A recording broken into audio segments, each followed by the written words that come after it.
Opposition کو ایک مثبت اپوزیشن کا رول ادا کرنا چاہیے. اور پہلے مجھے یاد پڑتا ہے ہم پارلیمانی رپورٹنگ کرتے تھے تو بجٹ سیشن ہوا کرتا تھا جس میں اراکین اسمبلی اور اپوزیشن اپنی اپنی آراء کا اظہار کرتی تھی. کیا یہ بجٹ پاکستان کے عوام کے جذبات اور احساسات کا مظہر ہوتا ہے؟ بجٹ بنتا کہاں پر ہے؟ بناتے کون ہیں؟ اور ابھی چونکہ اگلا ٹاپک بھی اس پہ آنا ہے کہ بات ہے کہ بجٹ کے اندر اب تو ایک زمانہ تھا کہ بجٹ کا انتظار ہوتا تھا کہ چیزوں کی قیمتوں میں اضافہ ہوگا، کمی ہوگی. بھائی اب تو سارا سال بجٹ آتے ہیں، کسی کا کوئی انٹرسٹ نہیں ہوتا سوائے اس بات کے کہ سرکاری ملازمین کی تنخواہوں میں اضافہ ہوگا یا نہیں ہوگا. تو کیا اگر سرکاری ملازمین کی تنخواہوں میں آپ 2 4 5 ہزار اضافہ کر دیں گے تو جو ان پہ آپ نے بوجھ لادا ہے وہ 2 4 5 ہزار کا ہے پچھلے 3 سال کے اندر. تو میں سمجھتا ہوں کہ بات یہ کہ اپوزیشن کو ایک مؤثر رول ادا کرنا چاہیے اور اپوزیشن اس کام کے لیے نہیں ہوتی. کس طرح ٹف ٹائم دے گی بجٹ میں بتاتا ہوں. بات یہ کہ اس وقت آپ دیکھیں کہ فضل الرحمان صاحب جو ہر بات پہ یہ چاہتے تھے کہ جی حکومت کو گرا دیا جائے، اب وہ بات نہیں ہو رہی. اچھا میں شروع دن سے یہاں سے یہ کہتا رہا کہ جو بڑی پارٹیز ہیں انہیں بڑے فیصلے کرنے ہوں گے. فضل الرحمان صاحب کیوں ڈومینیٹ کر رہے ہیں کہ اس وقت فضل الرحمان صاحب کا نام نہیں ہے اور بلاول بھٹو زرداری صاحب اور شہباز شریف صاحب میں اس بات پہ تو اتفاق رائے ہے کہ ایک مؤثر اپوزیشن کا رول عوام کے اندر ادا کیا جائے. مانی کیسے، کس نے قائل کیا؟ پیپلز پارٹی کیسے مانی؟ دیکھیں بات یہ کہ پیپلز پارٹی کا جو موقف تھا یہ حالات واقعات بعض اوقات چیزوں کو اکٹھا کر دیتے ہیں. یہ کام جو ہے بنیادی طور پہ جو سابق سپیکر ہیں ایاز صادق صاحب انہوں نے سر انجام دیا ہے. ان کے پیپلز پارٹی سے رابطے تھے اور پیپلز پارٹی کے کہنے پہ ہی یہ اشائیہ ہو رہا ہے. اور میں سمجھتا ہوں کہ یہ اگر اس اشائیے میں سے کچھ ایشوز پہ یہ کچھ نکات پہ اکٹھے ہوتے ہیں، کم از کم بجٹ سیشن کو ہی سنجیدگی سے لیا جائے تو حکومت کو ایکسپوز کیا جا سکتا ہے. یہ جو ہو ہا کی سیاست ہے نا کہ وہ بھی چور اور وہ بھی ڈاکو اور وہ بھی مافیاز، اس میں سارا کام ہوتا ہے اشرافیہ کا، تاکہ ساری ایک کنفیوژن پیدا کر دی جائے اور لوٹ مار کا سلسلہ جاری رہے. اور اسی لوٹ مار کے سلسلے نے پاکستان میں جمہوریت اور سیاست کو بھی بدنام کیا ہے اور لوگوں کا یہ حال کر دیا ہے کہ وہ بیچارے دو وقت کی روٹی کے لالے پڑے ہوئے ہیں. ٹھیک ہے ڈاکٹر صاحب، آپ کو کیا لگتا ہے؟ کہا جا رہا ہے کہ حکومت نالائق نااہل ہے. اگر حکومت نالائق نااہل ہے تو اپوزیشن کے حوالے سے بھی کوئی اچھی آراء نہیں ہے. اب آپ کو لگتا ہے اپوزیشن کوئی متحرک کردار ادا کر سکتی ہے؟ جو اشائیہ ہونے جا رہے ہیں اس کی ٹائمنگ کتنی اہم ہے؟ کیونکہ اب جتنی قیادت ہے اپوزیشن کی وہ احتساب کے شکنجے میں اس طرح نہیں جکڑی جیسے پہلے جکڑی تھی. اب آزاد فیصلے لے سکتی ہے وہ. ہو سکتا ہے لے لے، ہمیں تو کوئی ایسے آثار نظر نہیں آتے. دیکھیے بات یہ ہے کہ اپوزیشن والے جو ہیں نا اب اپنے لیے ایک نیا کردار ڈھونڈنے کی کوشش کر رہے ہیں. اچھا، ایک کوشش کی انہوں نے ستمبر میں پی ڈی ایم بنائی اور ہمیں بتایا گیا کہ فارغ ہو رہی ہے حکومت، لیکن حکومت بچ گئی فار ون ریزن اور دی ادر. وہ ایک لمبی بحث ہے. اب جو ہے وہ پھر اب کوشش ہو رہی ہے کہ کوئی راستہ نکالا جائے، کوئی پریشر حکومت پہ بنایا جائے. اس میں پرابلم جو ہمیں نظر آتی ہے وہ یہ ہے کہ ہمیں یہ نہیں معلوم کہ اپوزیشن میں کون کیا چاہتا ہے. شہباز شریف صاحب نے ڈنر دیا ہے، بڑی اچھی بات ہے، تو لیکن چاہتے کیا ہیں؟ دیکھیے پارٹی کے اگر فریم ورک میں رہنا ہے تو party P M L N کے فریم ورک پہ شہباز شریف کو کنٹرول نہیں ہے. اچھا، کسی اور کو ہے. اچھا، دوسرا یہ ہے کہ جہاں تک پی پی اور پی ایم ایل این کا ہے، ٹھیک ہے ڈنر میں آ گئے، لیکن ان کے راستے الگ ہیں اور الگ رہیں گے. لہٰذا اگر تو آپ کا یہ خیال ہے کہ اس ڈنر کے بعد کوئی اپوزیشن میں جان پڑ جائے گی اور بس بجٹ کے بعد یا بجٹ سے پہلے حکومت کو یہ فارغ کر دیں گے، یہ پوزیشن نہیں ہے. تو پارلیمانی سیاست میں کوئی کردار نظر آئے گا اپوزیشن کا؟ ہے، کردار تو ہے. وہ دھما چوکڑی ہم دیکھتے نہیں ہیں پارلیمنٹ کے اندر، اتنا تماشا لگا ہوا ہوتا ہے. میرا تو خیال ہے کہ پارلیمنٹ کے وہ سیشن جو دھما چوکڑی ہو وہ زیادہ دلچسپ ہوں گے عوام کے لیے بنسبت جو ٹی وی پہ ہم ڈسکشن بیٹھ کے کرتے ہیں. انتخابی اصلاحات، بجٹ، اس پر کوئی کردار؟ دیکھیے بجٹ تو ہمیشہ آتا ہے. دیکھیے بجٹ کی کوئی ایسی بات نہیں، بجٹ آتا ہے، بجٹ پاس ہو جائے گا، بجٹ کا کوئی مسئلہ نہیں ہے. وہ اس کی وجہ ہے، میں نے ٹائم نہیں ہے، میں آپ کو لیگل پوزیشن یہ دے دوں گا کہ بجٹ پاس ہو جائے گا. یہ اچھا، جہاں تک اپوزیشن کا کردار ہے، پہلے تو یہ ہے کہ اپوزیشن کو ایک ڈائریکشن لینی پڑے گی. یہ سوچنا پڑے گا کہ انہیں حاصل کیا کرنا ہے. ایک تو یہ ہے کہ حکومت کو گرانا ہے، دوسرا یہ ہے کہ اپنے اپنے کردار کو اسرٹ کرنا ہے. شہباز شریف اپنے لیے ایک انڈیپینڈنٹ رول کی تلاش میں ہیں، ابھی تک ان کو نہیں ملا ہے. تیسرا کہ جو پروسیس ہے اکاؤنٹیبلٹی کا، جو دولت ہے لوگوں کے پاس، اس کا سورس ہم نے نہیں بتانا، اس کو ہم نے پولیٹیکل کانٹیکسٹ میں کور کر لینا ہے. اور سب سے بڑا مسئلہ ہے کردار کا. ابھی آپ نے بات کی کوئی پنجاب میں جو نیا لا آیا ہے جس کا اخبار میں اب تفصیلاً تذکرہ آ چکا ہے. دیکھیے جب تک آپ کردار آپ سازی نہیں کر سکتے اور جب تک آپ یہ بات نہیں واضح کرتے کہ اگر آپ غلط کام کریں گے تو سزا ہوگی, اکاؤنٹیبلٹی یہ ہوتی ہے, اکاؤنٹیبلٹی تقریروں سے نہیں ہوتی. اب اگر وہ لا پاس ہوا ہے جو پنجاب کا ہے تو ظاہر ہے پنجاب میں منسٹری آف لا تو ہے نا, ایک لا منسٹر بھی ہوتا ہے, ایک منسٹر بھی ہے لا کا اور منسٹری بھی ہے. یہ جو قانون جو ڈرافٹ ہوتا ہے چاہے کسی کے گھر میں ہو کسی کے آفس میں ہو, امریکہ میں تو نہیں ہوتا نا. تو آخر یہاں سے آپ کو پنجاب گورنمنٹ سے اور لا منسٹری سے پوچھنا چاہیے کہ یہ ڈرافٹنگ کیوں ہوئی ہے, اس کے بنیادی مقاصد کیا ہیں. اور باقی رہا جب ہماری اسمبلیوں میں لا پیش ہوتے ہیں نا 90% وہاں ممبروں کو پتہ ہی نہیں ہوتا. اچھا, کیونکہ اول تو آپ بل جو ہے وہ بہت لیٹ پہنچاتے ہیں ممبروں کو. دوسرا یہ ہے کہ وہ بل کو پڑھتے نہیں ہیں ممبران, اکثر بل انگریزی میں ہوتے ہیں, ان کو پڑھتے ہی نہیں ہیں. تو میرا خیال یہ ہے کہ ہمارے ہاں سلسلہ کچھ اتنا بگڑا ہوا ہے, اس میں اپوزیشن یا حکومت اپنے لیے کوئی راستہ نہیں نکال سکے گی, بلکہ یہ سب ہاتھ پاؤں مار رہے ہیں. کسی کا ہاتھ پڑ جاتا ہے, کسی کا ہاتھ نہیں پڑ جاتا. ٹھیک ہے, یعنی کوئی ایک سمت نظر نہیں آ رہی ہے اپوزیشن کے لیے. ایک چھوٹی سی بات, چونکہ یہ جو مزاروں کی بات کی گئی ہے ذمہ داروں کی اور کاشتکاروں کی, 12 ارب روپے ان ملز مالکان کی طرف ہیں, ان کے خون پسینہ 12 ارب روپے یہ تمام ملز مالکان نے ان کے دینے ہیں جو نہیں دیے. دیکھیں فیکٹری میں ایک بار بات بتا دیں کہ یہ ہر سال یہ مسئلہ ہوتا ہے کہ جو پیمنٹ کے چیک بھی اگر ایشو کرتے ہیں چیک آنر نہیں ہوتے. دوسرا یہ ہے کہ آپ کو جو شوگر ملز ہیں اس میں آپ کو یہ اسٹڈی کرنے کی ضرورت ہے کہ شوگر مل والے صرف شوگر پروڈیوس نہیں کر رہے ہوتے, وہ جو اپنی شوگر کی کاسٹ کیلکولیٹ کرتے ہیں صرف اس کے حساب سے کرتے ہیں. وہ اس کے علاوہ ملیسز باہر بھیجتے ہیں, اس کو شامل نہیں کرتے. جو اس سے آمدنی ہوتی ہے وہ علیحدہ رکھتے ہیں. اچھا, ملیسز کے علاوہ بہت سے الیکٹریسٹی بھی پیدا کرتے ہیں جو اپنے یوز میں آ جاتی ہے. اس کے علاوہ شوگر انڈسٹری سے آپ بہت سی اور چیزیں بھی پیدا کر سکتے ہیں جو ہمارے یہ لوگ نہیں کر رہے ہوتے. تو میرا خیال ہے کہ آپ کو پوری ایک ٹوٹیلٹی میں یہ چیزیں دیکھنے کی جو ہے ضرورت ہے. ٹھیک ہے, ان کی طرف توجہ دینے کی ضرورت ہے. لیکن عشائیہ کی بات ہو رہی ہے خاور, بہت پہلے آپ یہ کہہ چکے تھے کہ پیپلز پارٹی جو ہے پارلیمانی سیاست کی طرف جائے گی کیونکہ وہ مفاہمت سڑکوں پر جانے پر یقین نہیں رکھتی, اور آپ نے یہ بھی کہا تھا کہ وہ انتخابی اصلاحات پر بھی مل بیٹھے گی. اب ہم دیکھ رہے ہیں کہ شہباز شریف نے مدعو کیا ہے اور آپ یہ بھی کہہ رہے تھے کہ شہباز شریف بھی یہی لائن لیں گے. ویسے تو وہ بہت ناقد رہ چکے ہیں پیپلز پارٹی کے, لیکن اب ہم دیکھ رہے ہیں کہ وہ بھی وہی بات کر رہے ہیں جو پیپلز پارٹی کر رہی ہے. تو آپ کو لگتا ہے آنے والے دنوں میں انتخابی اصلاحات کا جو ڈھول پیٹ رہی ہے حکومت, الیکٹرانک مشین بھی سامنے آ چکی ہے, اس پر کوئی پیش رفت ہو سکتی ہے؟ آج آفٹرنون میں محترم شہباز شریف صاحب نے ایک ٹویٹ کیا ہے اور اس سے میرے خیال میں ساری چیزیں واضح ہو جاتی ہیں کہ نون لیگ یا جو موجودہ ہماری اپوزیشن جماعتیں ہیں وہ کس سمت میں جا رہی ہیں, کیونکہ پہلے نون لیگ کی تھوڑا سا انقلابی بننے کی کوشش کر رہی تھی. شہباز شریف صاحب نے یہ کہا کہ یہ حکومت یہ جو اصلاحات کر رہی ہے تھرو آرڈیننسز, یہ مناسب طریقہ نہیں ہے اور ان کو پارلیمان کا جو فورم ہے وہ استعمال کرنا چاہیے. اور وہ لوگ اور وہ ممالک اور وہ پولیٹیکل پارٹیز جو پارلیمان کے فورم کو اچھے طریقے سے استعمال نہیں کرتے تو وہاں پہ جمہوریت کمزور ہو جاتی ہے. تو میرے خیال میں بڑا واضح ایک اشارہ ہے, اور یہ اشارہ ہم دیکھ رہے ہیں کہ وہ بالکل مختلف ہے, برعکس ہے جو ہمیں مریم صاحبہ اور محترم نواز شریف صاحب ہم پچھلے 6-8 مہینوں کے درمیان ہم ان کی تقریریں سن رہے تھے. اب جو کل یہاں پہ ہے عشائیہ ہونے جا رہا ہے, میری چند ایک نون لیگ کے لوگوں سے بات ہوئی ہے, پیپلز پارٹی والوں سے بھی, بنیادی طور پہ ان کا جو اتفاق ہو گیا ہے اور آنے والے دنوں کے اندر آپ مزید اس میں دیکھیں گے کہ اس کے اوپر اور کام ہوگا, وہ یہ ہے کہ پارلیمان میں واپس جانا ہے. اور اس میں جو عام لوگوں کو بتانے کی یہ ضرورت ہے کہ پیپلز پارٹی کا جو بیانیہ تھا وہ مان لیا گیا ہے اور نون لیگ کا پیپلز پارٹی کے بیانیے کے پیچھے چلے گی. پارلیمان میں جائیں گے, جس طرح محترم شہباز شریف صاحب نے کہا ہے, پارلیمان میں جا کے جو انتخابی اصلاحات ہیں اس کے اوپر کام کرنا ہے, کیونکہ یہ سب کو اب جو حقیقت ہے ان کے اوپر آشکار ہو گئی ہے کہ اب جو ہے آئندہ انتخابات جب بھی ہوں گے اور وہ جب حکومت مناسب سمجھے گی, 2023 کا ٹائم ہے, اسے آگے پیچھے تھوڑا بہت ہو سکتے ہیں, تو ان انتخابات کی تیاری کرنی ہے.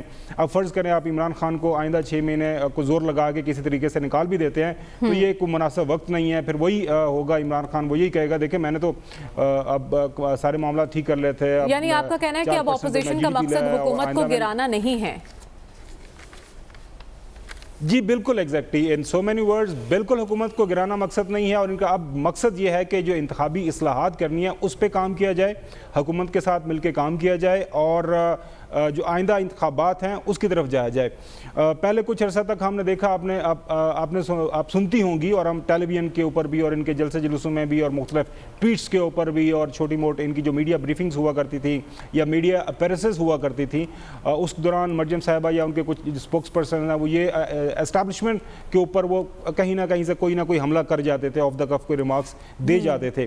اب اس حوالے سے بالکل ایک سائلنٹ موڈ میں جا چکے ہوئے ہیں اسٹیبلشمنٹ کے ساتھ بھی اپنا، کیونکہ ماضی کے اندر ان کے تعلقات اچھے رہے ہیں تو ان کی خواہش ہے کہ دوبارہ کوئی انگیجمنٹ کسی سطح کے اوپر ہو جائے، اور وہ کوشش کافی لیکن خاور یہاں آپ سے یہ بھی خبر لینا چاہوں گی کہ اگر اس اپوزیشن کا مقصد اب حکومت کو گرانا نہیں ہے، یعنی استعفوں کا آپشن بھی نہیں، عدم اعتماد لانگ مارچ کا آپشن بھی نہیں ہوگا، تو مولانا فضل الرحمان کا کردار کیا ہوگا؟ وہ کہاں سٹینڈ کریں گے؟ مولانا فضل الرحمان صاحب، آپ یا کوئی بھی ہمارے پروگرام میں سے یہ بتا دے کہ پچھلے مہینے 2 مہینے سے آپ نے ان کا کوئی بیان سنا ہے؟ جو ماضی کے اندر وہ بیان دیا کرتے تھے اور مختلف اداروں کے نام لے کے، اب وہ بالکل خاموش ہیں۔ ان کو بھی یہ ساری چیز سمجھ آ گئی ہے، اور ان کو بھی کسی سطح کے اوپر کوئی آئینہ دکھا دیا گیا ہے کہ بھیا آئندہ انتخابات کے اوپر ہی سارے لوگوں نے جانا ہے۔ کل جو ہے میرے خیال میں کل کا جو اجلاس ہے، ابھی تک جو ہمارے پاس اطلاعات ہیں اسلام آباد سے، ان کے مطابق مریم صاحبہ شاید نہیں آ رہی۔ سلمان غنی صاحب سے گزارش ہے کہ لاہور میں رائیونڈ جو اپنے گڈ آفیسز استعمال کرتے ہوئے تھوڑی خبر لیں، بتائیں، کیونکہ کل بلاول اگر آ رہے ہیں تو مریم صاحبہ بھی، یہ صرف پارلیمانی لیڈرز کو بلایا گیا ہے، یہ خاور صاحب پارلیمانی لیڈرز کو بلایا گیا ہے۔ اس میں جو لوگ پارلیمنٹ کے اندر موجود ہیں، مریم صاحبہ چونکہ پارلیمنٹ کی ممبر نہیں ہیں، وہ اس میں مدعو نہیں ہیں۔ اچھا ٹھیک ہو گیا۔ اچھا تو پھر یہ سوال یہ تھا کہ پی ڈی ایم میں جان پڑے گی، وہ پی ڈی ایم تو پھر سائیڈ لائن ہوگی نا۔ ہماری خبر وہ یہ کہ اب یہ پارلیمان کو مستحکم کریں گے اور پارلیمان کے ذریعے ہی آئندہ جو بھی ان کے مقاصد ہیں ان کو حاصل کرنے کی کوشش کریں گے۔ میرے خیال میں یہ اچھی سیاست ہے۔ ماضی کے اندر بھی انہوں نے تھوڑا سا یہ غلط فیصلہ کر لیا تھا کہ مولانا صاحب کو آگے لگا دیا تھا۔ نون لیگ عملیت پسند ایک پولیٹیکل پارٹی ہے، ان کی ایک حقیقت ہے میرے خیال میں، تو اب وہ اچھے انداز سے آنے والے دنوں کے اندر آپ دیکھیے گا بڑے مؤدب انداز کے ساتھ وہ اپنی سیاست کریں گے اور آہستہ آہستہ پھر آگے چلتے جائیں گے۔ ٹھیک ہے، کل عشائیہ ہونے جا رہا ہے جس کے بعد واضح ہو جائے گا کہ اپوزیشن کی سیاست کیا رخ اختیار کرتی ہے۔ ہمیں پروگرام میں اگلے ٹاپک کی جانب بڑھنا ہے۔ معاشی نمو کے دعوے، عام آدمی کی حیرانی، اپوزیشن کی پریشانی، کیا حقیقت کیا فسانہ، اسی پر بات ہوگی اس بریک کے بعد۔ اسٹے ود اس۔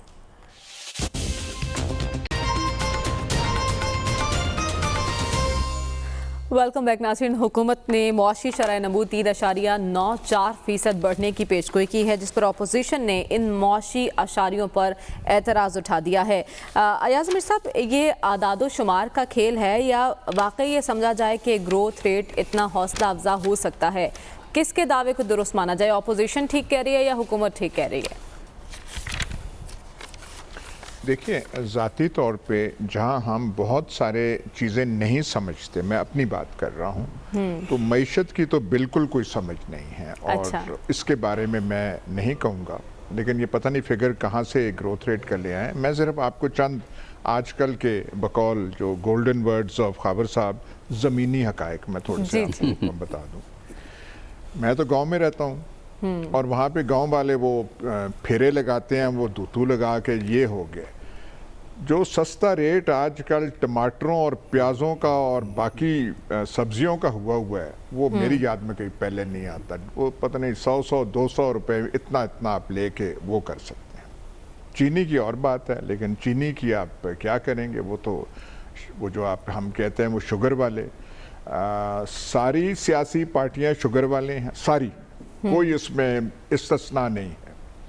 اور پھر جو حکومت والے ہیں اور وہ جو ہیں وہ ریل اسٹیٹ والوں کی جیبوں میں ہیں۔ ریل اسٹیٹ کے کون سے نام ہیں؟ بڑے بڑے نام ہیں، پتہ نہیں کیا ہے، کبھی یاد آتے ہیں کبھی نہیں آتے۔ کچھ اور جو چیزیں ہیں، میں ابھی ذاتی کر رہا ہوں تو میں معذرت سے وہ کر رہا ہوں۔ ایک ہمیں وہ بیماری تھائرائیڈ کی ہے، تو تھائرائیڈ کے لیے ہمیں ڈاکٹر نے، ایک ہماری امریکن ڈاکٹر تھی، انہوں نے کہا کہ ولیتی لیا کرو اس کے لیے دوا جو ہے۔ اچھا، اور ولیتی دوا آپ ان دوائیوں والوں سے پوچھیں جو اسلام آباد کی ہیں اور باقی، اور وہ جو ہیں وہ اتنی مہنگی ہو گئی ہیں کہ ہمیں جو پاکستان میڈ ہے، پاکستان میڈ کو آپ دیسی کہیں گے، دیسی پہ اکتفا کرنا پڑ رہا ہے۔ اور ولایتی کی آپ وہ جو ان چیزوں کا جو میں نے ذکر کیا ان کا وہ میں آپ کو قیمتیں بتاؤں تو آپ اس پہ یقین نہیں کریں گے. تو اگر آپ کی اکانومی اتنی ایکسپینڈ کر رہی ہے, سی پیک, آپ پہلے وہ گن سنا کرتے سی پیک نے ہمارے وہ جو ہے مستقبل کو ٹرانسفارم کر دینا ہے, اور جی پھر ولایتی کی کم از کم وہ جو دوا ہے ہمارے تھائرائیڈ کے لیے وہ تو اتنی نہ ہو. کچھ ہماری ضیاء کے زمانے میں سب کچھ تب سے پرانی ہماری وہ تھائرائیڈ کی بیماری ہے, وہ ہمارے اس میں وہ ڈاکٹرز کہا کرتے تھے. ایسی وہ ہو گئے ہیں. اب جن کا کوئی یہ ہاؤسنگ کالونیوں میں حصہ ہے یا رنگ روڈ میں جنہوں نے ہاتھ مارا ہے یا وہ شوگر والوں کا جو ہے, اور کئی شوگر والے میں ایک بات بتا دوں, وہ لنگر پکاتے ہیں جی یہاں پہ وہ بری امام پہ. بھائی اتنی ہم پیسے بچائیں وہ ٹیکسوں سے اور فلانوں سے, تو ہم صرف بری امام تک اپنا لنگر نہ محدود رکھیں, بلکہ آپ کے شہر داتا دربار میں بھی ہم لنگر کھول دیں اگر اتنی وہ چھوٹ آپ کو مل رہی ہے. لیکن ہم جیسوں کے لیے ہم تو ٹماٹر اور پیاز سستے ہیں, پر ایک آدمی ٹماٹر اور پیاز کتنے کھائے, آپ کتنا استعمال کر سکتے ہیں. وہ سستی ترکاری بھی بنانی ہو کیا ہے جب وہ دوا کی اپنی ضرورت ہوتی ہے اور اس کی مطلب آپ پوچھیں نا کہ کیا حالت ہے. تو آپ یہی سوچ رہے ہیں کہ غلطیاں کی, ریل اسٹیٹ میں چلے جاتے, کچھ شوگر میں کچھ چلے جاتے. شوگر فیکٹری تو ہمارے ہاتھ آنی نہیں تھی, پر وہ جو شوگر والوں کے کمیشن ایجنٹ ہوتے ہیں, وہ جو بیچ میں مڈل مین, وہ جب آپ 6 مہینے 7 مہینے جب لیٹ کرتے ہیں نا پیمنٹ, تو بیچ میں اڑتی آ جاتے ہیں, وہ ہم اڑتی بن جاتے, اسی سے ہمارا وہ گزارا کم از کم ولایتی اور دیسی کے ہم روتے تو نہیں. تو یہ کہہ رہے ہیں کہ اتنی شرح نمود ہوگی, آپ کے لیے ہوگی, رزاق داؤد کے لیے ہوگی, کراچی کے سیٹھوں کے لیے ہوگی. ہماری تو حالت جو زمینی حقائق ہم نے آپ کو بتا. ٹھیک ہے, دعا نہیں کر سکتے تو دعا ہی کر دیتے ہیں یا صاحب آپ کے لیے. سلمان صاحب, آپ کو کیا لگتا ہے کرونا وبا کے باوجود اتنے بڑے معاشی نمبرز حیران کن نہیں ہیں؟ دیکھیں, میں بھی کوئی معاشی امور کا ماہر نہیں ہوں, لیکن جب اعداد و شمار کی بات ہو رہی ہے تو پرائم منسٹر صاحب نے, اپنا وزیر توانائی نے, وزیر خزانہ صاحب نے اس پہ مبارکباد دی ہے کہ تقریباً 4% شرح نمو. لیکن اس کی سب سے بڑی کنٹراڈکشن تو خود پاکستان کا اسٹیٹ بینک کر رہا ہے اپنی پالیسی. انہوں نے کہا ہے کہ 3% ہے, آئی ایم ایف کہہ رہا ہے 1.3% ہے, ورلڈ بینک کہہ رہا ہے 1.5% ہے. لیکن دیکھیں بات یہ کہ میں ہمیشہ کہتا ہوں کہ معیشت پہ سیاست نہیں ہونی چاہیے, چونکہ معیشت پہ دار و مدار آپ کے پورے ملک کا ہے. اور وہ جو ابھی بات کی گئی ہے ٹماٹروں کی, پیاز کی, کہ سب سے زیادہ شور میں یہاں پر مہنگائی کا ڈالتا رہا, تو انہوں نے پیاز کا اور ٹماٹروں کا تو ذکر کر دیا. میرا خیال آج کل سبزیوں کی قیمتیں بھی بہت کم ہیں, کہ ٹماٹر تو لوگ نہروں میں بہا رہے ہیں. کہ بات یہ کہ اس کا مطلب ہمارے ہاں زراعت جو ہے وہ تو ڈیلیور کرتی نظر آ رہی ہے. تو آخر کیا وجہ ہے کہ پاکستان کی زراعت سٹرونگ نہیں ہوتی؟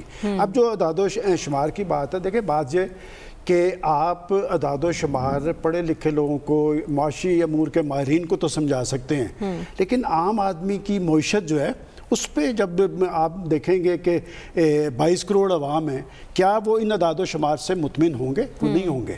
اب جب آپ کہتے ہیں کہ جی ہم آگے کی طرف بڑھ رہے ہیں, تو عام آدمی, جیسے میں نے پہلے کہا کہ اگر آپ 2-4 ہزار روپیہ جو تنخواہوں میں ابھی تک اضافے کا کوئی امکان نہیں, اور نہ ماضی میں ہوا ہے, اور یہ جو شرح نمو ہے جب سے حکومت برسر اقتدار آئی ہے نا, وہ ڈکلائن پہ ہے. اور آپ نے درست سوال کیا کہ کرونا کی وجہ سے آپ کا جو انڈسٹریلائزیشن ہے وہ نیچے کی طرف گئی ہے, آپ کے دیگر معاملات بھی ہیں وہ بھی ڈکلائن کر رہے ہیں.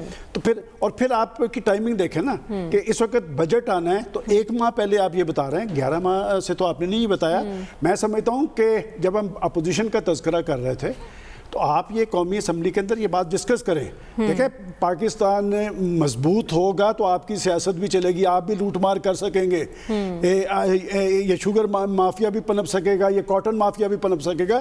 میرے خیال میں میری سب سے زیادہ ہے کہ جب تک آپ کی زراعت پاکستان میں اگر آج تک قحط اور فاقہ کشی نہیں ہوئی تو حکومتوں کی وجہ صرف زراعت کی وجہ سے نہیں ہوئی, اس لیے کہ آپ کو کھانے کو روٹی مل جاتی ہے. اور وہ بھی ہم نے کیا کیا کہ جب ہماری گندم آتی ہے, کاشتکار بیچارے کو تو کم پیسے ملتے ہیں, آگے سے آگے وہ مال جا رہا ہوتا ہے, اور کاٹن ہمیں وہاں سے منگوانی پڑتی ہے, چینی ہمیں یہاں پر امپورٹ کرنی پڑتی ہے.